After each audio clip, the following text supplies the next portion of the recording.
to welcome Rich Wilson, CEO of Gigged.ai, who has recently written a book that I'm hoping to talk to him about today. That is the 40-40-20 Workforce, Composing the Human and AI Enterprise. Rich, welcome to the show. Thank you. It's not a catchy title, is it? I love it. I love it. It cuts to the meat of the thing. So listen, if you would please introduce yourself, Rich, and just tell us a little bit about your background, your journey with Gigged.ai, and how it culminated in this vision of yours. Yeah, absolutely. And thanks for having me. And yeah, so I'm Rich Wilson. I'm a co-founder and CEO of Gigged.ai. I come from a staffing background, so I worked with Allegiance Group for 12 years. So I started with Allegiance Group as a 21-year-old. So I kind of got a real apprenticeship, if you like, in the staffing industry. Right through from I was a recruiter for a short period of time into business development, into leadership, and starting different businesses and growing different business units within that. So I kind of was in a big journey with Allegiance as we grew in Europe. After 12 years, I decided I needed a bit of a change, and I took some time out, and I joined the Data Lab, which is Scotland Centre for AI and Data. So I had a thirst to kind of learn more about AI and data, and I ended up getting involved in the creation of master's programs and PhD programs for data scientists. So it was really interesting. Actually, most of them were hired by Amazon, so it was kind of interesting to see how government was trying to fund data and science roles to try and boost the economy. And then I ended up with Gartner for 3 years. So I worked with various Fortune 500s and FTSE 100s, advising them on everything around technology, but it always had come back to hiring. Right? Everything would come back to whether it be hiring, retention, and skills. They were the kind of main topics that every conversation, whether you were talking to a Fortune 500 CIO or a CHRO, everything came back about that. So when I was at Gartner, I did realize there was a bit of a gap in the market, right? It's kind of like, it felt like if you wanted an internal talent marketplace, then there was internal talent marketplaces. If you wanted to hire your full-time, there was the full-time agencies, and there was a small number of platforms. And then if you want to hire contingent, then there was a small number of platforms, not really perfect for enterprise. There was obviously MSPs, which was continuing to grow, but again, the feedback on them from a lot of people wasn't great. SOW was obviously starting to grow as a category. And then AI was starting to slowly catch on, not quite, but it was starting to catch on slightly as a category. So that was where the inspiration came from for Gigged.ai. We thought we'd really try to build, I suppose it started with total talent. It's kind of really moved beyond trying to be a total talent solution. But our ethos is all about helping large companies tap into their internal workforce and external workforce and their AI workforce all in one platform.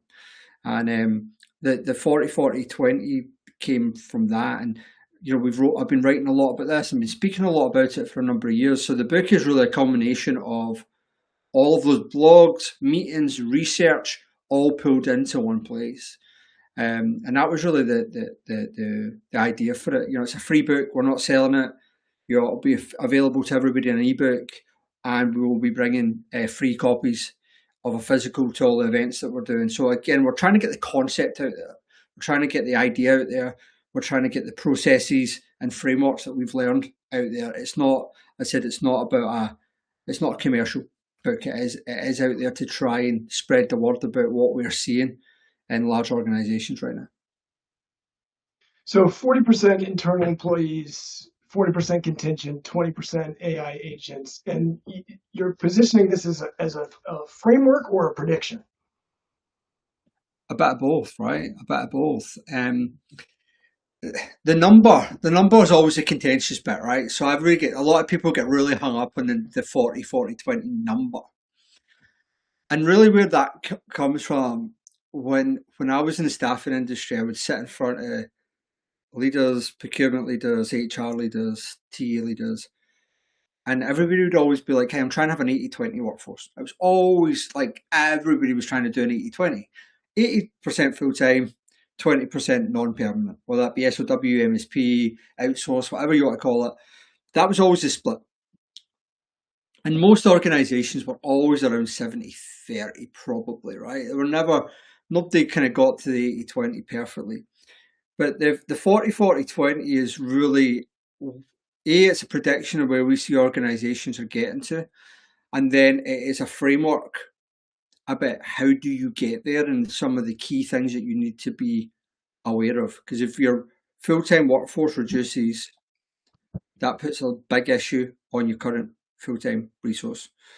If your external resource, i.e., let's call it on demand, we call it, but if that category increases, then that's different, and that can't all be led by procurement. And then you've got agents, right? And agents is kind of what the Wild West at the moment, but agents are starting to have an impact on the workforce, and they are having an impact on people's org charts, right? And it's like, so how do you get ahead of this, right? This is where it's going. It won't be perfect split for every company. Some might be 50-40-10. Some might be 100% agents. Who knows, right? But I think we are at a seminal point where that how work is done and how that org chart looks is changing. And I don't think the genie's out the box now. It's not going back in. We maybe control it or maybe slow it down, but it's out the box, right? It's out. So yeah, it's a part prediction, but mostly your processes and frameworks about how do you actually go on that journey. So in terms of, what is the 20% a percentage of? Is it headcount? Is it share of work? Is it share of labor budget? What's the denominator? Yeah, it's a great question. It's share of work, right? So it's all about work. It's not budget. It's definitely not budget, because if you think a lot, but most AI budget just now is sitting within the CIO or CTO, right? Sitting in a tech budget. It's not sitting in those individual teams mostly. It's sitting with, and that can't remain forever. But it's really what we're doing is looking at the work holistically, right? If you look at, if you're running a software development team right now, for say, because I think software development is one of the best examples. If you're running a software development team right now, there's a very good chance that you either have the same or less full-time workers than you did 12 months ago. Now, if you haven't made a material reduction in software development, you probably have through not hiring, right?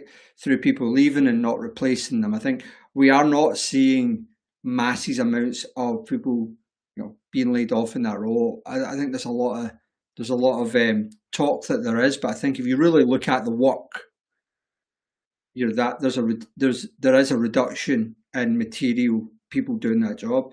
There has been a spike. If you look at freelance and contract software development, there's been an increase of that. And then the agents within the software development lifecycle, whether that be requirement gathering, whether it be code, whether it be UAT testing, there's a big there's been a big increase in using tools where tools normally weren't used. So it's the work overall, and I think that is the key bit. And I'm glad you can ask the question that way.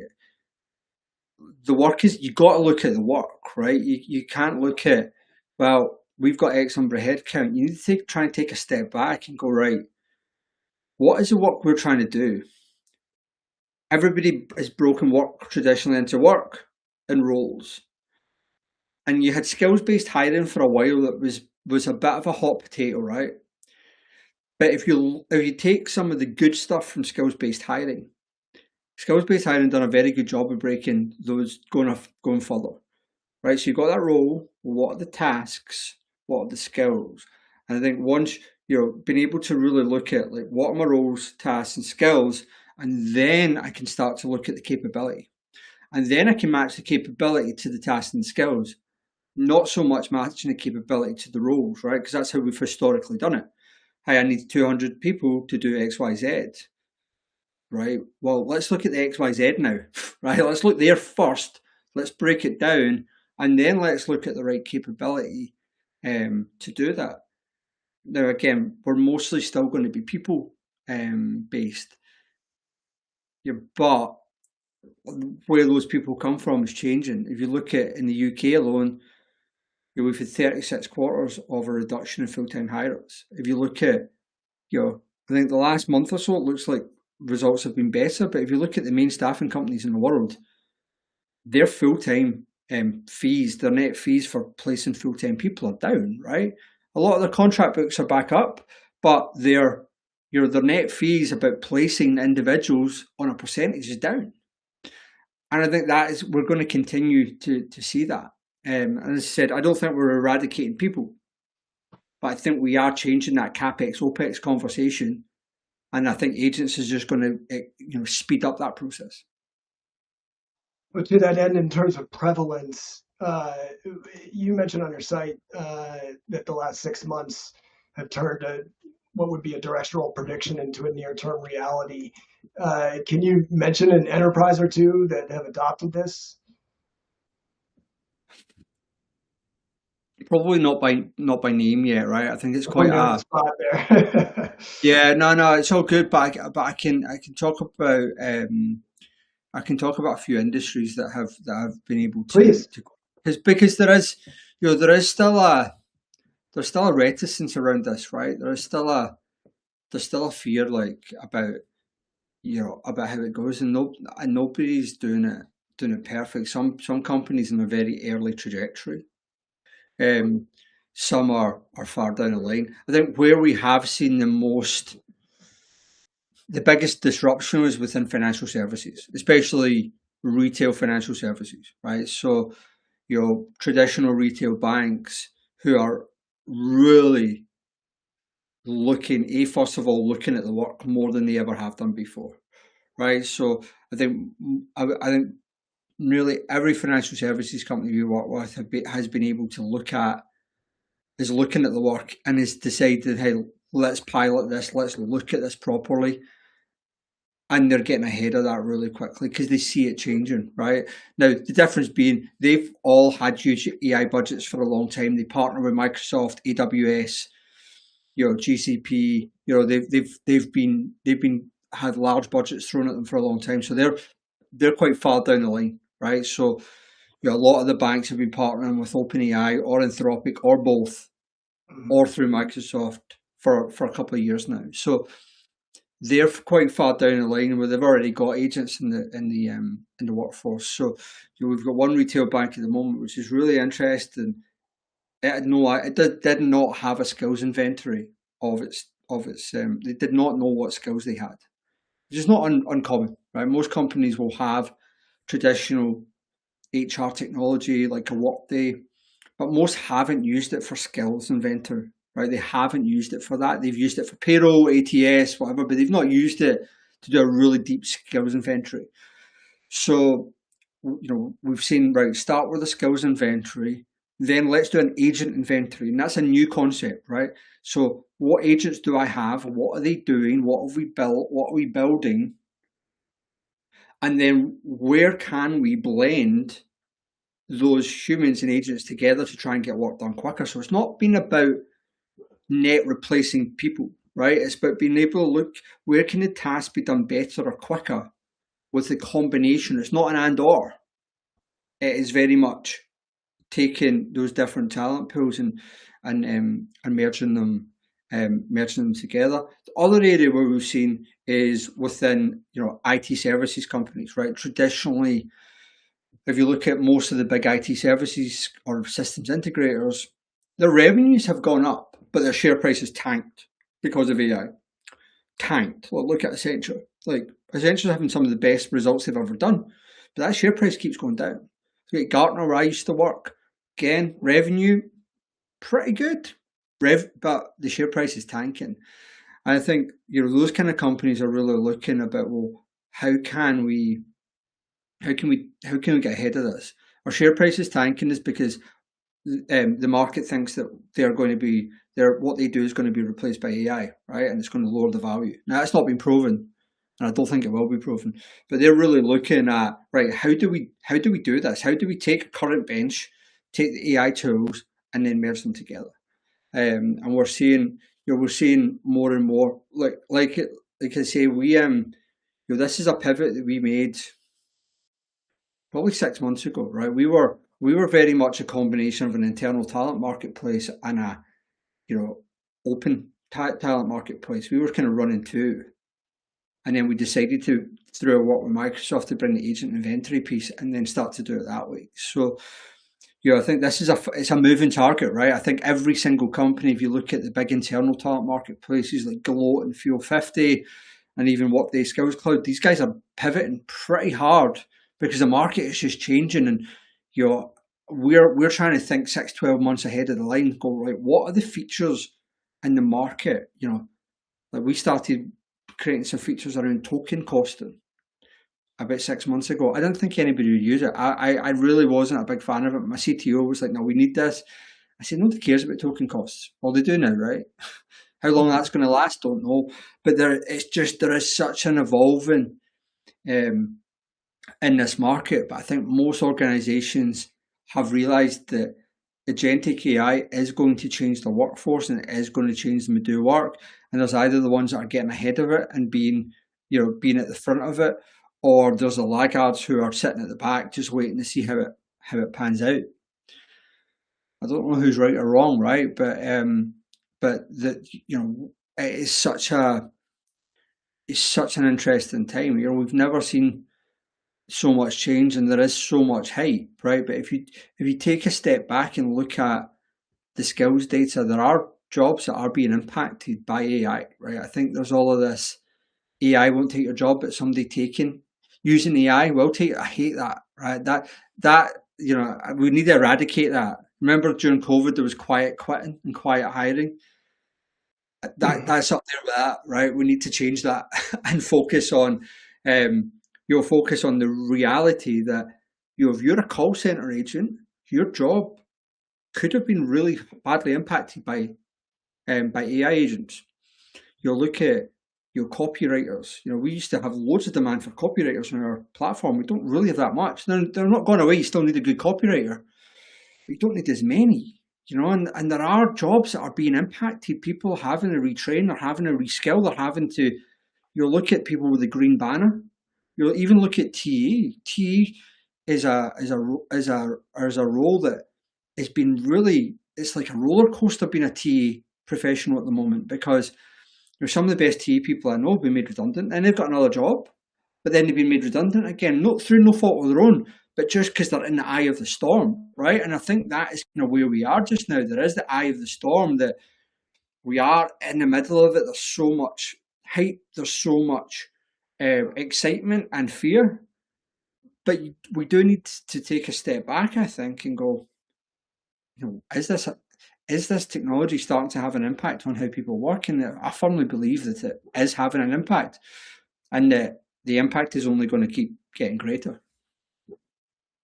In terms of shepherding that impact at the enterprise level, just touching on the concept of the chief work officer, a term that Athena Karp has championed, and I know you see as sort of essential here. Does that role sit under HR, IT, procurement, and is anyone actually hiring one? Yeah, I wrote about the chief work officer. It was a conversation I'd had with Bruce Morton early in the year, and he was kind of talking a lot about it as well. I actually took that section out of the book, right? So we had the section in the book about the chief work officer, and I took it out because it's kind of changing so much, right? I haven't seen anybody really hire that role. I think there was a couple of examples early in the year. I forget who it was, but there was definitely a view that it might happen. But I've not seen any high-profile chief work officers. I think ideally it needs to be a role in itself, right? I think it ideally needs to report to the CEO, and it needs to be it's a transformation role, right? I see it as a kind of transformation officer role, because you really need to look at the work, unemotionally, and look at where, what can be automated and what is a combination. I'm a big believer, by the way, that it's a combination of both. I really don't see this crazy world where we have, one one person running $1 billion company and you've got millions of agents just doing great work every day. I really struggle with that concept. But I do strongly agree with the concept that if you break down work by every single task, there are tasks that are better done by AI agents, and there's tasks that are better done by humans, right? If I look at big parts of my job, if I look at the tasks that I do, I have been able to outsource certain tasks, right? But there's big things that I would not want, like strategy, investment strategy, product strategy. I wouldn't want to outsource that to a non-human, right? And I don't think you ever would. But email triage, do I really need to be doing as much email triage? That's not a good use of my time, right? So I think there's definitely an element, but going back to that, not seen many of it, but I do think it is a role out with HR, and I think it's a role in itself. And I think it's to go on the journey to look at how work done is done. I think the best way to do that is to try and take a bite of the apple, one bite at a time, and not try and swallow the whole apple. Right? I think look at certain teams. So we spend a lot of our time working with tech teams because you can, not to say it's easy to do it in tech teams, but it's easier because you can break a lot of things into tasks. Like a sales team, an enterprise sales team is a bit different, right? It's quite tough to really, there's a lot of emotion and there's a lot of art and science in a sales team. So it's quite difficult to do it. But I do see that chief work officer being more in demand, but I think it is going to be more, it's going to be a kind of chief transformation or transformation work officer. I don't think it is just going to be a standalone work officer. I think it would be good, but I don't think that's going to happen. What would you say to service desk business analysts, project managers, entry level QA testers? If those are the first roles compressed, then where does senior leadership for the 40% of permanent, your 40% of your workforce being permanent, where do those senior leaders come from if the entry level is wiped out? Yeah, look, I think the roles that you described there, like, for example, I think business analysis is more important than ever, right? I think business analysis in itself is one of the most important skills right now, right? As is critical thinking, as is being able to ask good questions, that's an important role. Yeah, service desk, first line support, a lot of those roles have been in the firing line. Like ServiceNow built a whole business around that, right? Salesforce have built whole businesses around trying to automate a lot of those tasks. So I think that's a reality. Like, I think looking at other areas to reskill into that are kind of adjacent. So like if you think about a lot of software developers learned how to do UX and vice versa, right? A lot of UX designers have now learned how to do vibe coding and how to code even more. To take their design and turn it into software. And if you look at a lot of software developers, vice versa, it's a lot easier to build software before, but designing good software is still difficult. So I think there are, I think you will see like UAT testers, for example, will move, backwards, right? So they can come more into the software, so they can then create the code and test the code. So I think it's then breaking down those skills. But I do think, to your point, there are jobs, those kind of entry level jobs, they are going to be changing, right? So are there going to be as many service desk and customer service roles as there was before? No. Is there going to be a lot more demand around data modeling, around AI training, around those sort of roles? There is, right? So a lot of these can be skilled and retrained. I think we're less in the world now of you start a job when you're 21 and you do that job for 40 years, then you retire, right? I do think we're now in, what I like to call the kind of chapters, right? Your career could have 12 chapters, and those 12 chapters could be totally different. One of those chapters could be a software developer. One of those chapters, could be running a company. I think the ability to your career change, if you like. If you think career change in the 90s and 2000s was quite taboo, right? Very few people changed career. If I look at myself, I've changed career 3 or 4 times now. I'll probably change it another 3 or 4 times, like if I told people a few years ago I'd be writing a book, I've got another book I'm doing next year, people laughed at me, right? I was no writer. I barely spell my name. But there, it has created opportunities, right, that didn't exist before. And I think it's about, trying to embrace it. I don't believe in this dystopian viewpoint that we're kind of in George Orwell's 1984, right? Let's hope not, right? And let's try and look at the positives. It's easier to reskill, it's easier to learn, it's easier to develop than ever before, right? If we were trying to do a live stream podcast like this 10 years ago, one of us would have had to flow. We would have to do massive amount of prep. We don't need to do that anymore, right? You can go onto a large language model and go, hey, I'm speaking to TAtech about the book. Give me a breakdown of some of the points in the book, which I did do, by the way, right? And then you could do the same about me. Hey, tell me a bit about Rich Wilson. You don't need one to go, right? So there are positives, right? There are things that are definitely better than they were due to AI, and it's about trying to lessen the impact, right?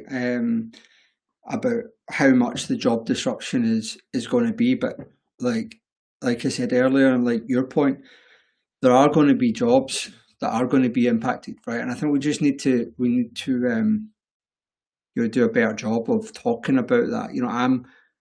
I'm from Scotland, right? I'm from central Scotland, and I'm from a county called Lanarkshire. The Lanarkshire's just outside Glasgow. Lanarkshire 50 years ago was all about coal and lead mining, right? That was every single person worked in a job that was to do with coal and lead mining. Now, all of that went to China in the 80s and 90s. All those jobs disappeared. And people retrained and found other jobs.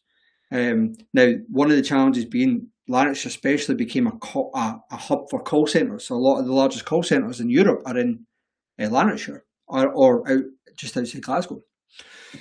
So again, we're kind of seeing this next evolution now, right? And and I think that's another challenge. But I think every era, and every geography has a time when jobs are impacted, and that people do need to reskill and reinvent themselves, right? And I think we are very good at doing that as human beings, and I think we'll continue, to do that. Like I said, going back to my point, if you'd said to me 10 years ago when I was at Leadership Group that I would be, running a kind of AI company now, I would have laughed at you, right? I think I kind of went through a phase. I used to be a very aggressive, old school sales leader, right? Very different now, right? and I think we evolve and we go through, and I think AI can definitely help us with that evolution. That's a great point, and I totally agree. I have a lot of optimism around also the ease with which building can be done. I think there's a ton of opportunity. One last question. I know we're a little bit short on time here. We're about to go over, and I appreciate you being here, Rich. TAtech is a network of TA solution providers.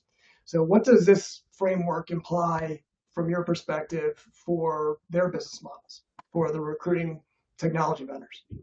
Yeah, look, I think the easy answer to that is like connectivity is key now, right? I think, back a few years ago, I was like, oh, we've got an API, right? Well, now it's about the MCP, right? How can people get your platform through where they work now, right? So we've leaned into massively Microsoft Copilot, so you can act gigged and you can then access our platform. I think Upwork have done the same with Upwork. Upwork, sorry, have done the same with OpenAI. there's plenty of doing it. I think Fiverr have done it with Anthropic. I think Workday are trying to do it across all. I think that connectivity and being able to connect, everybody wants to be the orchestration platform, but not everybody can be the orchestration platform.